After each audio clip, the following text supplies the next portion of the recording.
All right, good evening. I'd like to call the Tuesday, September 2nd, 2025 Capital Improvements Board meeting to order at 5:30 p.m. Can do roll call, please? Mr. Blust? Here. Mr. Haddix? Here. Ms. Hartman? Here. Mr. Kane? Here. Ms. Shipley? Here. Do you have any audience participation? No. Nope.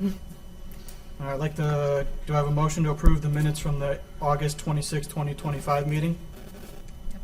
Yeah. Charles for Second. first, second. First, second. All right, all in favor? Aye. Next order of business, 2026 capital requests. Christina? All right, good evening, everyone. So we are on meeting 2 of 5. I printed out the slides for everyone, so just so you have it, so you can make notes. So tonight we have 3 presentations for you. 2 similar, 1 not so similar, but we need to get everybody in. So, so tonight we have the police department, the fire department, and wastewater. So we're going to start with a little background on the police and fire levy fund, which is where police and fire capital improvements get paid from. In 2021, the voters of Twinsburg passed an additional levy to their property tax to fund police and fire pensions and police and fire capital expenses. This levy this year, for next year, will generate about $1.77 million.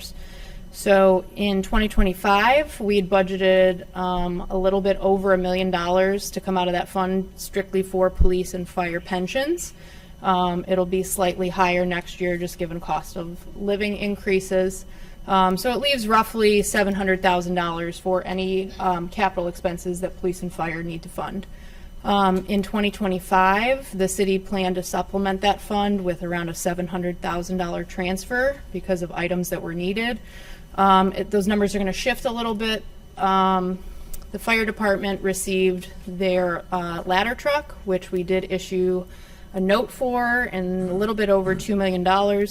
In conversations with the mayor and I, we've come to the decision that we've already paid for that. We did an advance from the general fund to pay for it. We're going to end up changing that advance to a transfer. We don't think that the fund can supplement an additional lease payment for another 10 years, given some of the other pre-committed items. The city's in a good financial spot right now, so we just want to have that payment be done and move forward with other projects that we need to. So we will start with Chief Mason. We're going to go through some of these items. Did I skip? I skipped a slide. I'm used to only having 1 per page. So in 2025, for the fire department, like I said, the ladder truck was a little over $2.2 million. We have 2 med units, which we are on. This was year 4 of 5, a lease payment. An engine payment, which was year 6 of 10. We had budgeted for phase 1 of the SCBA replacement. SCBAs are their, their oxygen tanks, I guess, when they go into hazardous conditions. That's what gives them air to breathe. We did substitute that based on a recommendation from the fire department that they had a more pressing need, which was their radio replacement. So that did go before council, that we switched out that item, and an alerting system for their stations. The police department, we have the year 5 of 5. Is that 5 of 5? No, that should be year 4 or 5 on there, sorry. 4 or 5 for their communication system upgrade, that's their phone system. Year 2 or 3 for the cruiser fleet replacement. They have their radio replacement. This was year 1 of 6. They replaced all of their portable radios and the service for those.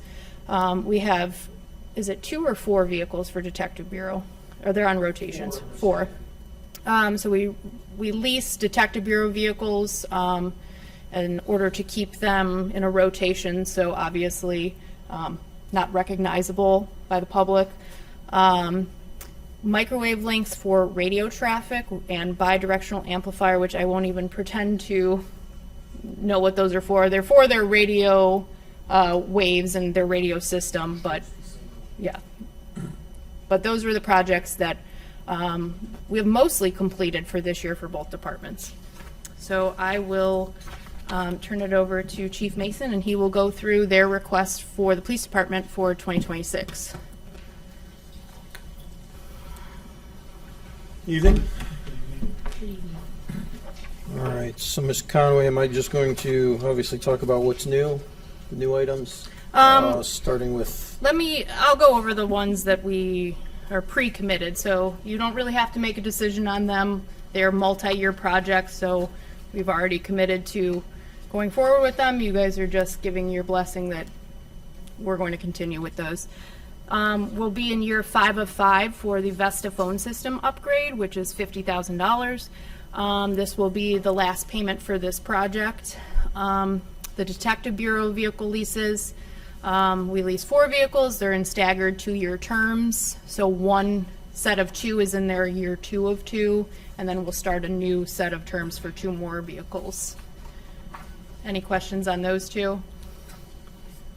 Just real quick, the detective vehicles, I remember last time I was on the board, we saw that in the cruisers, for example, the cost of the upgrades and equipment equaled the purchase price of the vehicle. Some very sophisticated stuff. Are the detective vehicles, even though they're plain clothes, are they similarly equipped? I mean, No. No? no, they're not equipped with the emergency marking and warning systems like the cruisers. The equipment that they do carry is in separate cases, so it can be removed, utilized on scene, and it just gets transferred car to car. So we kind of lease a nondescript car, pull the Correct. stuff out, and put it in the next nondescript Exactly. car. Okay. Yes.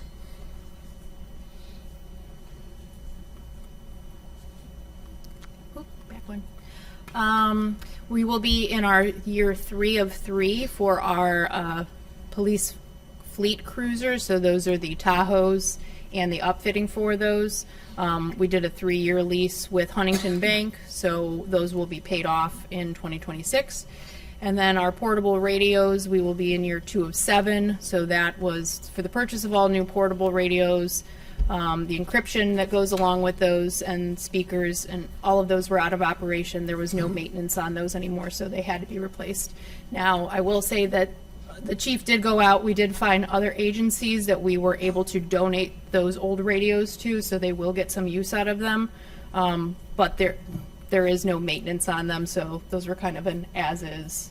So luckily, we were able to help out 2 other departments. So the financing for the cars is two of three, right? No, we're in 3 of 3 3. of 3. So 2026 will be our last payment. All right, so slide 4 says cruiser fleet replacement year 2 of 3. Those were 2025's purchases. Just to recap, now we're into what they would like for 2026. Okay. Making sure my numbers are adding up. All right. All right, now I will turn it over to Chief Mason. Sorry. Okay, no problem. So the taser replacement, we're asking to replace our entire line of tasers. We're looking to purchase 40 tasers. And the reason is our tasers are no longer supported by Taser. Just to give a little background on them. Our current stock of tasers were purchased and phased into service by our department in December of 2015. The remainder were purchased in 2018. According to Axon, the recommended service life of a taser is on average 5 years. As of December this year, a portion of the police department's taser inventory will have been in service for double the average service life. Currently, our supply of taser energy weapons, as they're called, is out of warranty and unable to be sent to Axon for repairs. So they're no longer even supported. They don't make the parts for them anymore. They've moved on to newer models, and again, we got these 10 years ago.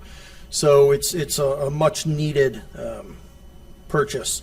And we did do our due diligence, specifically Sergeant Quinn, who is in charge of the program, along with Sergeant Hayes, did his due diligence on it. He put together what I feel is a very comprehensive package for it, because along with the tasers come consumables, the cartridges, even training cartridges. Those they really are very expensive, and it adds up quick. Batteries, the holster you carry them in. So what he did is put together a comprehensive package in working with Axon. And it includes, just for example, not only the 40 tasers, but the holsters for them, the batteries, docking stations, which also read the data, help with the programming, help analyze, if there's issues with them. The cartridges for live and duty training. As I mentioned, the cartridges for our certification, for our training, that is for all 5 years that we would be financing the tasers. So it's a 5-year plan. Taser is committed to providing us with not only our annual training cartridges for certification, but any cartridges that do get deployed, they will replace them for those 5 years. The warranty period is for 5 years. The cartridge replacement is on duty. Also with this, we were able to negotiate some on-site instructor certification classes for our guys. User licenses, so each officer can manage their own case evidence with the tasers as well. So it's a pretty comprehensive package that was put together. Again, it's something we need. It's something that does get used periodically, and just because of the condition of the old ones, several years ago, we bought a couple stragglers that they had just to add to our rotation in case we had that one that went down, or in case we were able to work on one, they had one that could get floated in and out of service, but they're no longer even manufactured, so they're not supported by them. So it's something we very much need. How many do you have now? It's a good question. And the only reason I say that is because we've taken so many out of service. I know each officer has one right now, so we're probably at 34, 35. Okay. Yeah. We like to have a few extra for bringing officers on, or if one does have to get sent out for service, you have one. And we just don't have that luxury anymore. Any other questions on the tasers? The 40,000 annually, that includes all the equipment and everything, maintenance, everything? And Yeah, includes whatever the was- tasers themselves? Yes. It averages out to 40,000 over the 5 years. The first year payment is a little bit more, and that's probably for the training and Yeah, it's just a little more upfront, and then it's broken down equally for the remaining years. But yeah, that's for everything that I spoke of. Is that the tasers that send out the? Yes, the probes, correct. So those are chargeable, or the cartridges have to be replaced? So how they work is there's a battery, that's the energy source in the handle, the main unit. The cartridges are what actually have the prongs that are deployed. So when you use those, they're spent. You can't They reload them. You carry. just replace the cartridge, correct? But you figure when we do our annual training, you deploy it several times. For the training itself, they have training cartridges, which, although it's not the same as the actual live cartridge, it is still quite expensive. Yeah. So Chief, do these new ones still have an anticipated 5-6 year life expectancy or useful expectancy? that I don't know specifically, but I would. They're constantly upgrading, changing. So it's like any technology. I'm sure in 5 years there'll be something Yeah. Better. greater on there. But if we get another 10 years out of them, that would we'll do what we can to stretch them as far as we can, like we did these.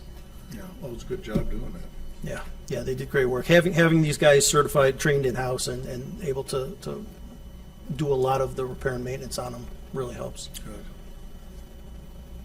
Any other questions on the tasers? Okay.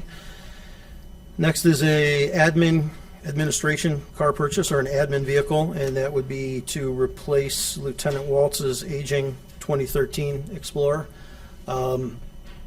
His vehicle was the hand-me-down from the last chief to me, and then when I became lieutenant, or when I became chief, I handed it down to Lieutenant Waltz as we needed an additional admin vehicle. So it's a 2013 Explorer. While the age is, so we're pushing 12 years old with that vehicle. It's not necessarily the highest mileage, but it's starting to really nickel and dime our service department. Sensors, just wear components. The vehicle desperately needs to be replaced. So, any questions on that one? Is that car fully decked out? No. Is this car going to be? No, that car, it's an unmarked car. It is equipped with a radio and lights. We would, in talks with service, to try and keep it as a backline or as an extra vehicle we can use for transport, schools, things like that. So we would look to repurpose the vehicle, but for daily use, we can't count on it. Yeah. So, Are you looking to get another Tahoe or Explorer? Actually, another Explorer. Yeah, the Explorers have served us well as the admin vehicles. Yeah. Okay. And then I believe the last item is what the replacement rate, or the additional radios. So as Ms. Conway said, we replaced all our radios, our portable and mobile units, the radios we carry and the radios that are in the vehicles. We had to do that because Motorola said, we're no longer supporting these. It's been a great product. They really are a dependable, great product. They just weren't going to support them anymore, which meant we couldn't continue to program them, repair them. There was nothing available for them. And as Ms. Conway said, we did find a couple departments that needed some of that equipment to get them by, and we were able to help them with that, so that was great. But this ask is for 2 additional portable radios, and what that allow us to do is, as we hire more officers, the radios get issued. Right now, we have a handful of spares.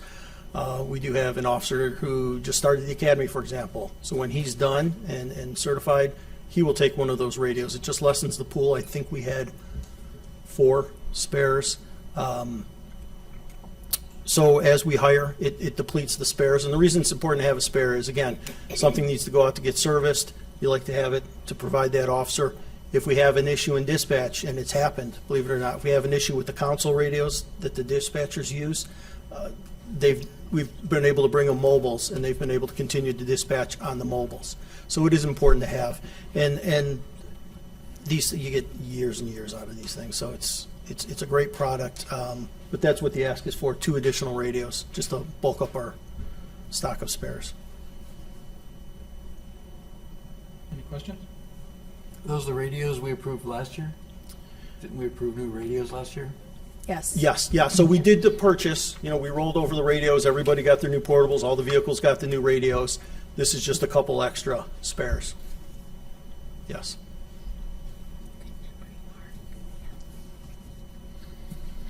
Any questions? Any questions? No.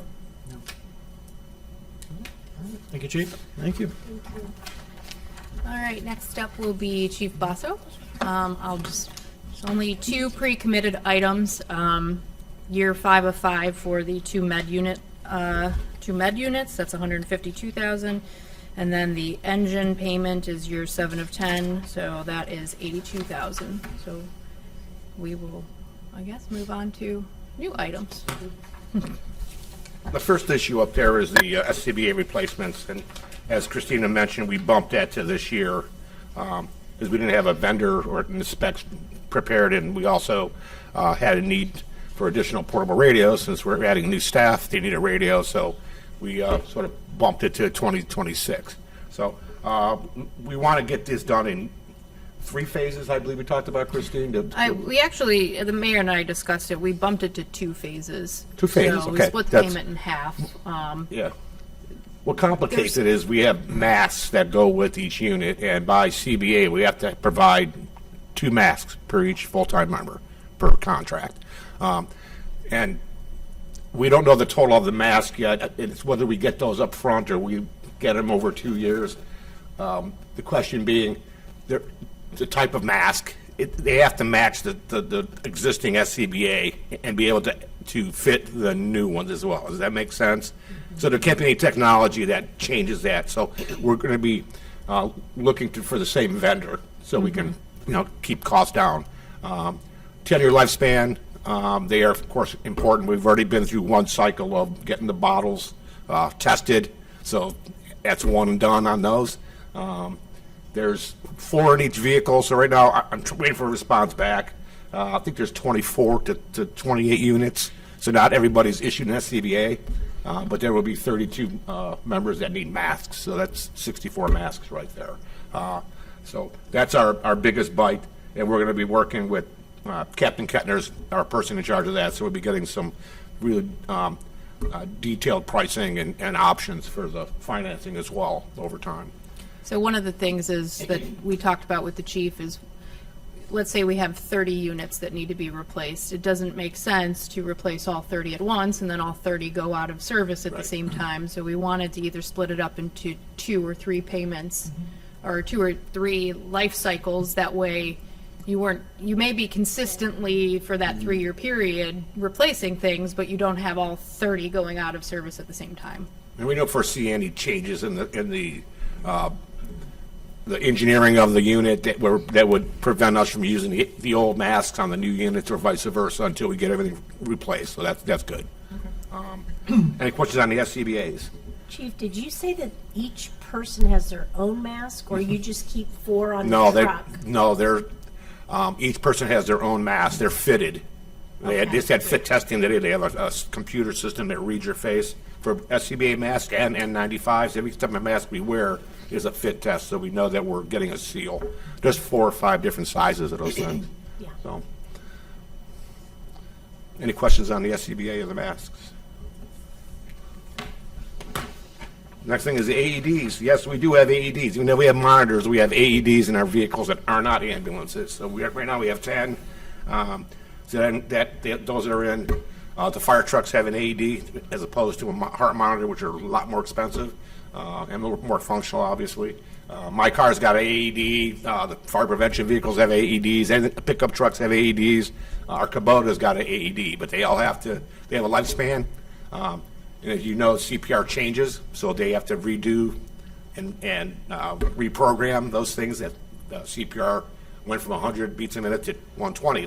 They have to program all those AEDs, and sometimes those units are approaching the not be able to support the software. And we do have them certified every year. So we have this batch of AEDs, and then I'm certain in a couple of years it would come back for the cities.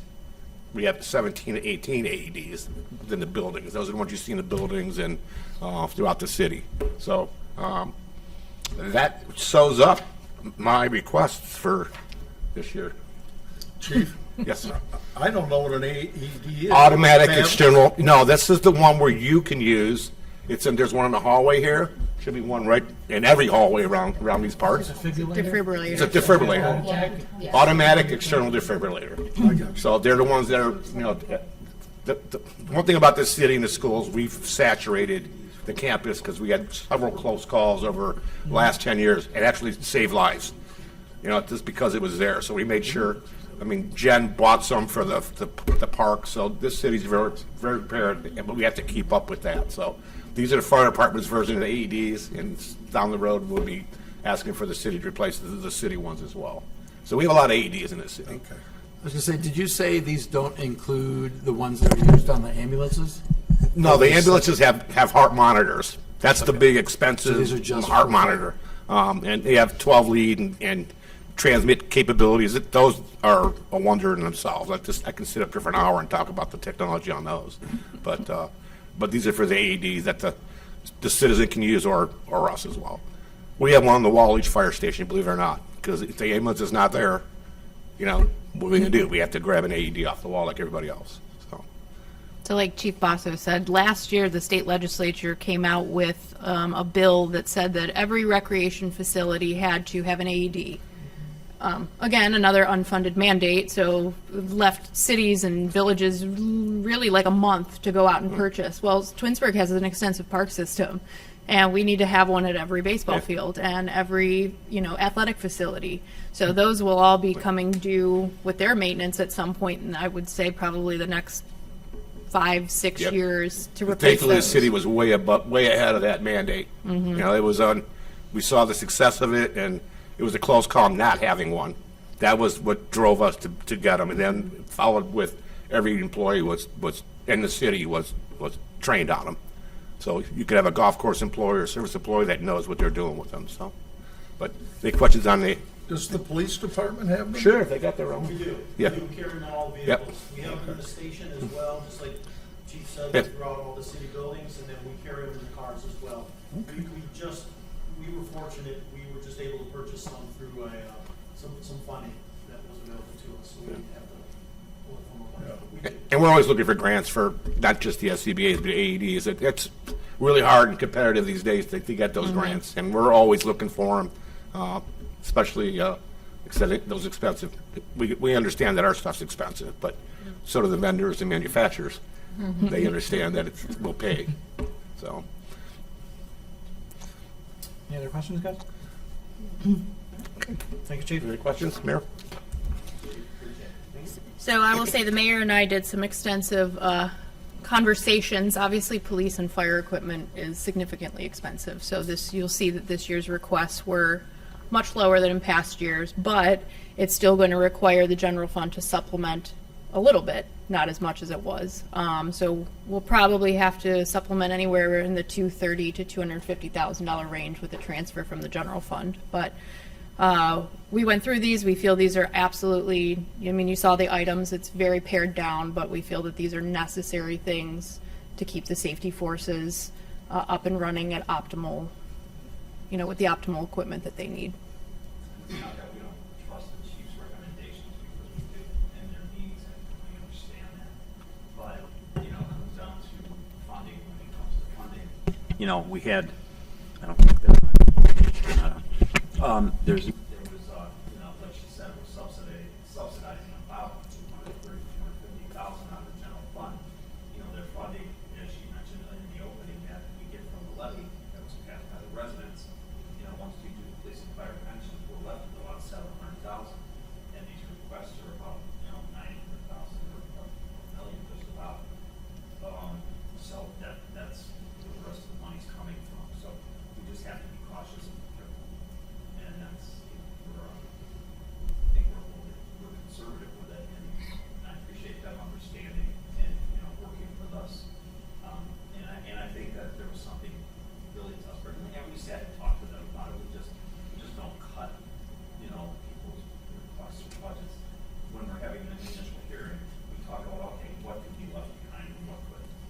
And so, most of what was taken out is what they said, we could maybe push this off another year. We might have grabbed another item or two out there. I'm not done with you.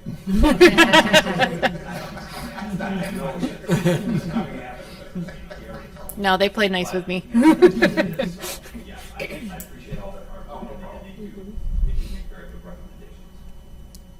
And I will say, it's not easy to tell departments like police and fire that we can't move forward with certain projects. It's, that's not something you want to do, but you'll see from the rest of the presentations, there's a lot of needs that we have that are maybe not so glamorous, but things that have probably been put off for far too long that you just can't put off any longer. My entire career in local government, I've always supported our safety force and our service department wastewater,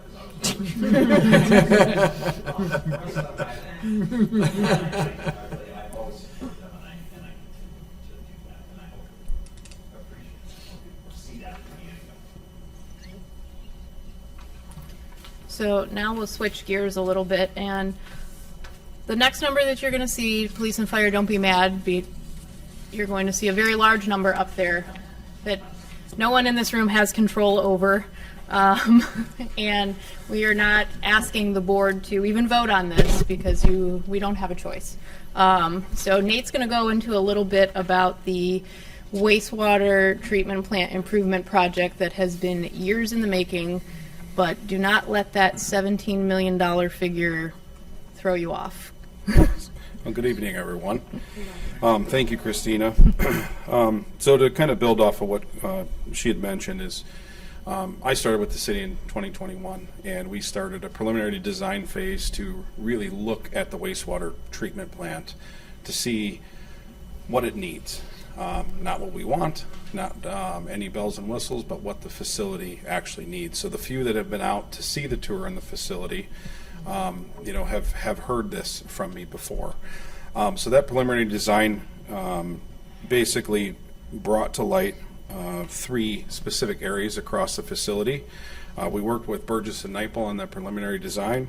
It brought some equalization, tertiary, and UV process improvements.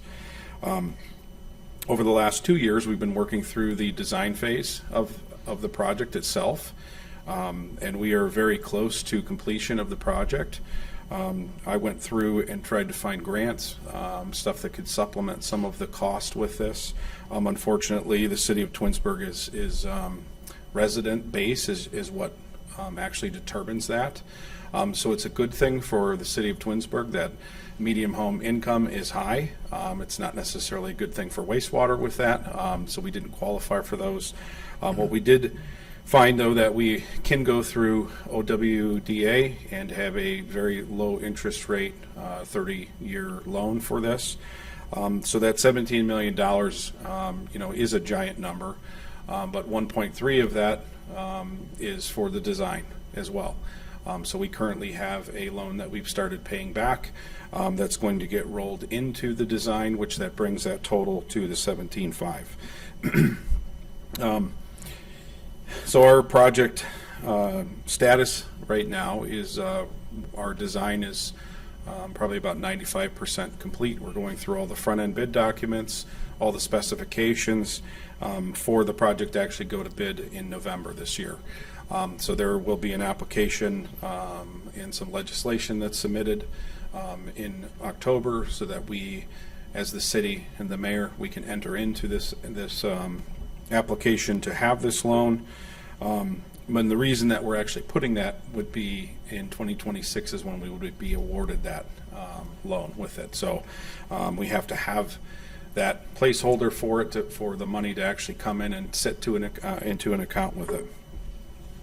Does anybody have any questions? If I Yes, sir. remember correctly, I was in the Capital Improvement Board at the Mm-hmm. time you started, and this was discussed. This is even more than just a plant improvement. Isn't this a whole new plant, really? I mean, No, so we are not doing any expansion. We are just rehabilitating. So there, the three areas mentioned, tertiary, there is some addition for extra volume for us to be able to hold, but it's going to be repairing and replacing a lot of the actual equipment that's there. The tertiary is going to be replacing 45-year-old equipment that we can't get pieces and parts for anymore. For those that were on the tour, if you remember, they were the screened areas where we walked through. It was very damp and whatnot, and we've actually gone through and made some screens for us to last to get through this project. And the UV itself is for disinfection. And what we currently use chlorine gas to disinfect. So from May 1st to October 31st, we disinfect our effluent before it goes into Tinker's Creek. And having the system that we have is about 2 or 3 generations of technology old. It works well, but chemicals are harder to come by. During COVID, it was very apparent of how hard it was to get chlorine. I don't know if anybody that has a pool experienced it. They just couldn't find chlorine to be able to, treat their pool, let alone companies and other vendors trying to supply liquid hypo. Working with the people that were at the facility at the time of trying to get chlorine gas cylinders. And then not to mention that, where the wastewater plant is, having 150-pound chlorine gas cylinders is somewhat dangerous. I personally have been chlorine gas, and it's not anything that I would wish on my worst enemy. So we have very specialized trained personnel that can swap that. Switching to UV is going to be a lot safer. And so there is an electrical cost that will increase with that, but that chemical savings will help balance that out with it. So hopefully that answers your question.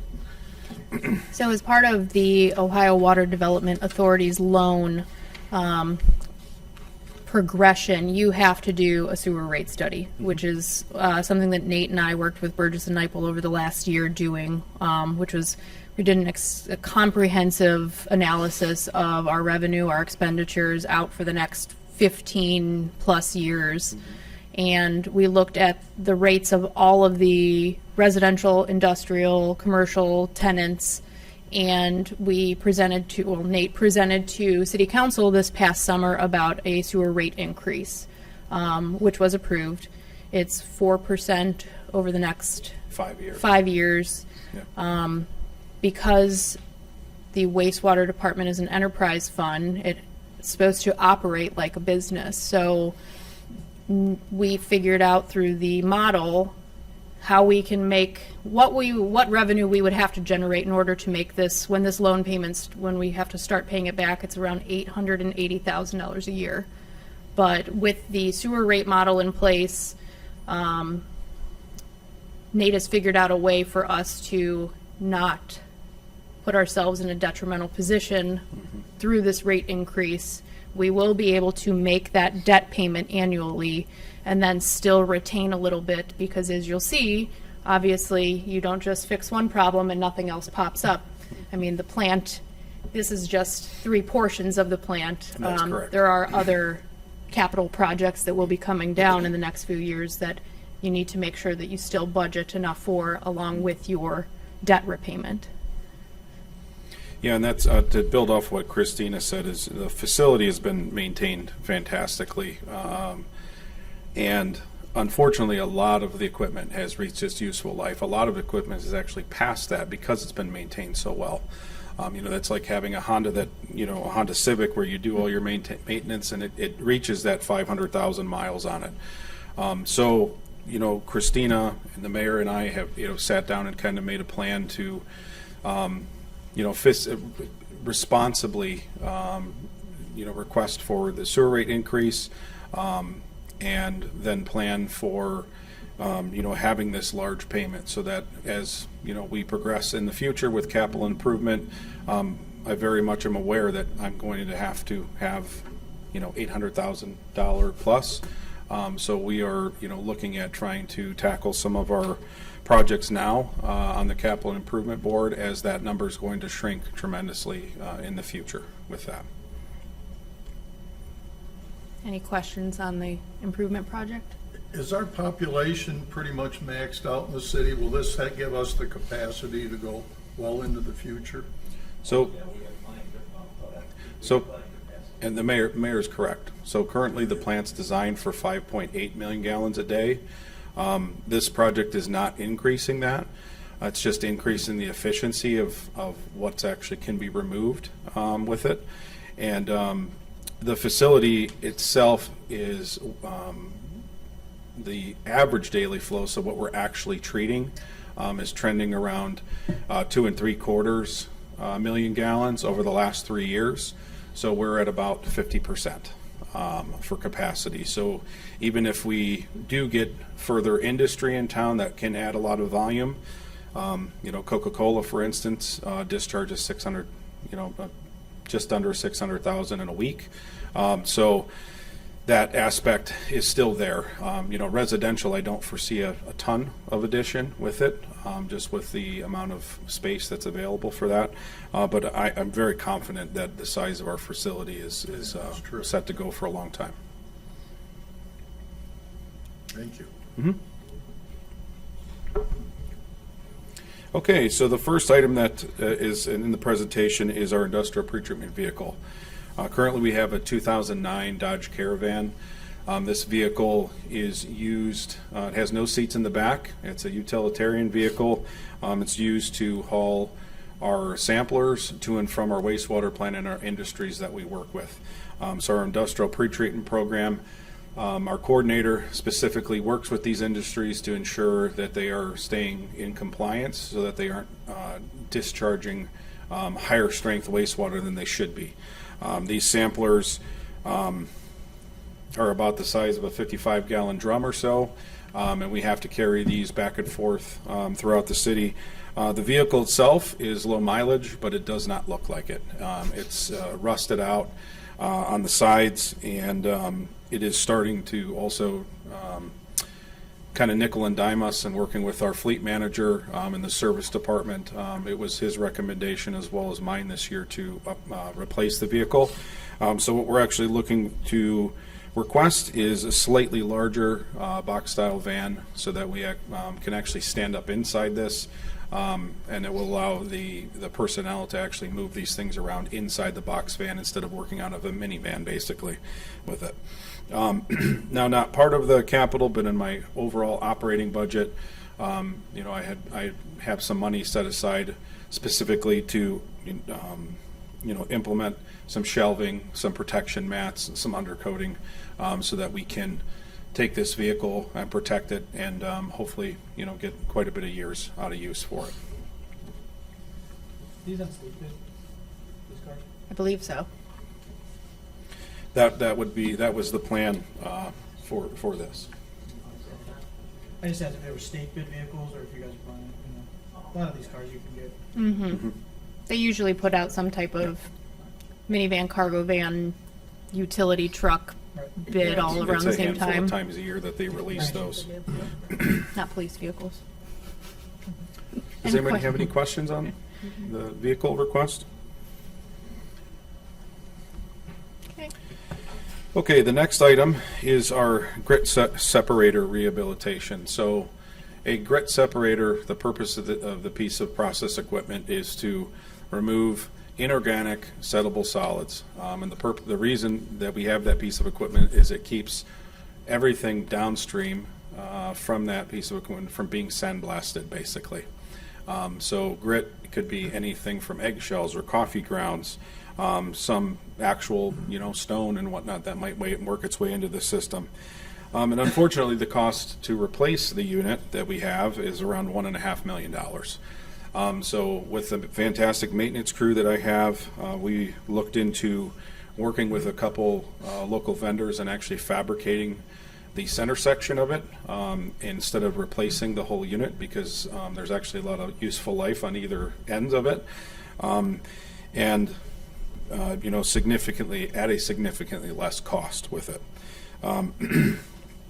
So the other portion of the request is that if we were to pursue purchasing a brand new unit, just the lead time on getting that would be about triple of us working with a local vendor for us to actually get something built for us.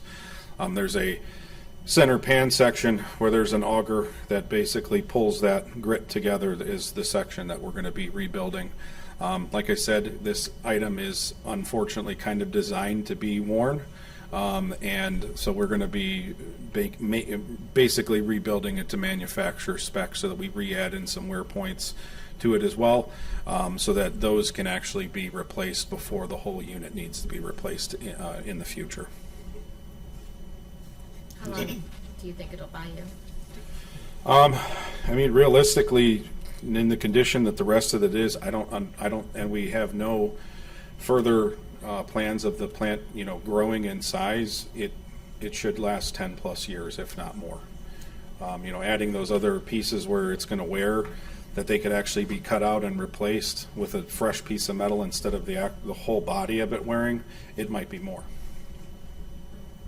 So when do you guys work on that? Like during the day when there's less people using the waste? Well, basically what we would do is, when the time came, we would have the shop section complete, take it offline, remove it, put the new one in, and it would be, we'd basically work on it during normal hours with it to replace that. So you wouldn't have to shut things down for like days? No.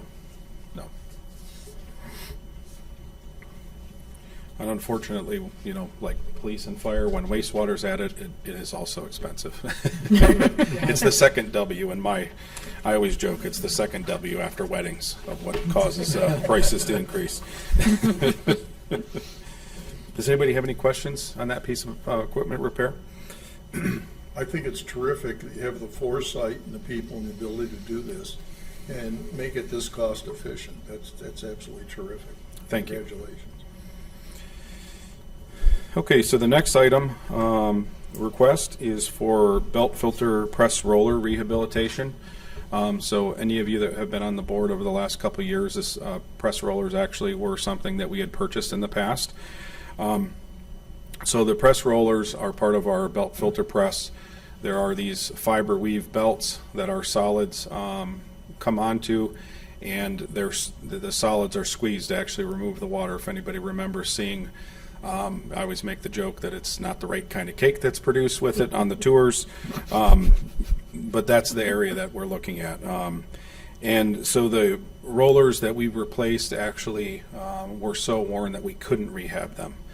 So we've gone through and replaced, actually this year, the rollers that couldn't be replaced, and the ones that are left, we actually are planning on working with a company that we can take the roller, send it out, and they re-rubberize coat it. And the reason that the rubber is on these giant metal rollers is so that those belts don't slip as they're sliding over them. And considering that one roller costs $30,000 by itself, we're able to do 4 to 5 depending on how much work we need to do with that, which this is on a piece of equipment that's 42 years old. It will continue to extend the life of that piece of equipment, for me to start looking at in the handful of years to replace those. So this will help buy some more time for that piece of equipment. Fortunately, they are just built really well. They work fantastic. We just need some repair on them. Does anybody have any questions on the rollers at all? Okay. The next item is a aeration blower intake structure. So we have large centrifugal blowers that add air to our mixed liquor aeration tanks. And the aeration intake blower structure is a giant box that houses intake filters.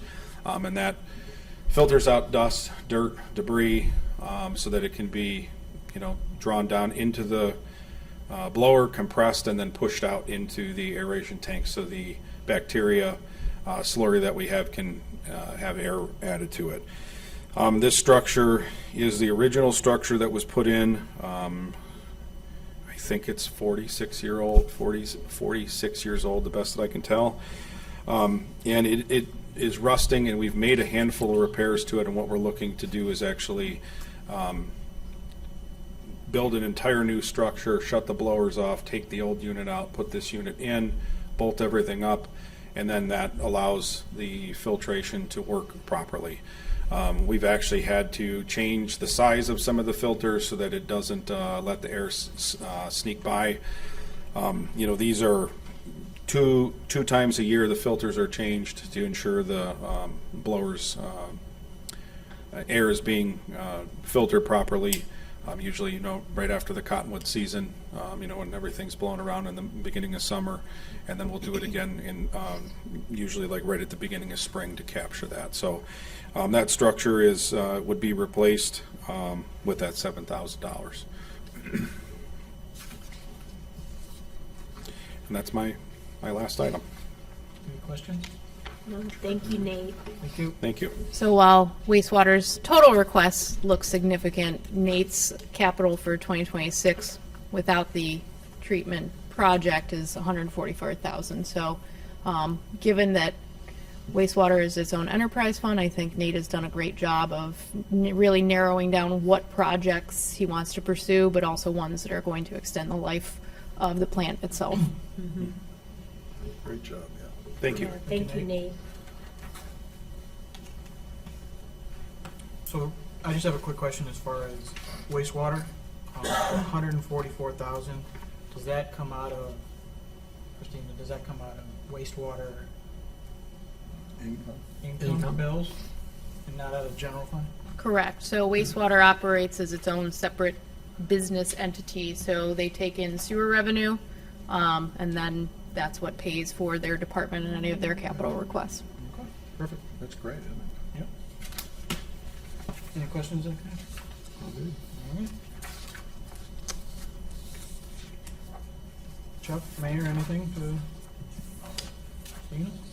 So next week's meeting is again going to be kind of a mishmash. I guess I'll ask the board, what would you rather do? Would you rather have, because we still have engineering, Amy's capital infrastructure programs, which could take an entire presentation in itself, fitness and parks and recreation, the golf course, and the IT department. We can cram them all into one. Amy talks pretty fast. Or we can do a presentation on the following meeting and then vote after, or we can vote at the last meeting and then do like a small presentation to finance. I probably wouldn't recommend against that one because then I can't give them their nice little tally sheets, but we could always have one presentation and then vote at that fourth meeting. I'll leave it up to you guys. Or we could just get through everyone next week and, Take Yeah. very long. I No, would say get everybody together next week, Okay. and then we'll just go from there. If okay. that works for everyone else. Yeah. Good idea. All right, sounds All good. right. So next meeting will be later, be probably. a longer meeting. It'll be probably a little bit longer. And is that cutting back the number of meetings? No, it's still We're going to be the just- same number. I just didn't know if we wanted to divide a little bit. But so the third meeting will be the remainder of capital requests. The fourth meeting will be voting, and then that fifth meeting is just pretty much. We're in the audience. Yes. Yeah. Council, that we're gonna have enough time For their, for that one. yeah, it starts at 5:30. It'll be as long as Amy talks fast, it'll be okay. Because she's really the only person who has extensive projects. We'll get her moving.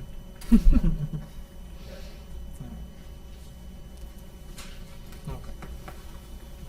So do I have a motion to adjourn the September 2nd capital improvements meeting? I so motion. Charles first, Second. second Christina. The meeting is adjourned today at 6:19 PM.